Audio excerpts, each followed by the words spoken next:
في خطوة تطرح أكثر من تساؤل، خاصة وأن العالم تأكد أن السيناريوهات التي تنسج في عملاق صناعة السينما الأمريكية هوليود هي عبارة عن مقاربات واستراتيجيات تطبخ في البيت الأبيض.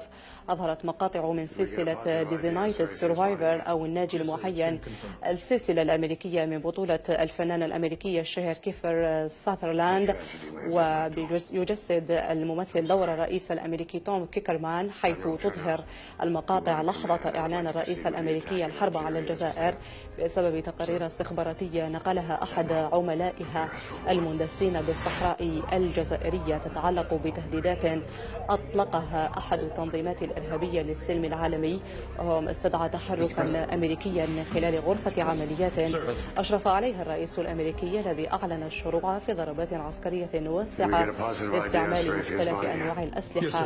ومن المنتظر أن تثير حلقات السلسلة الأمريكية ردود فعل كبيرة في الجزائر. Admiral Chernow, you are in command. I would like to proceed with the attack in Algeria as planned. Sir? Admiral, prepare us for war.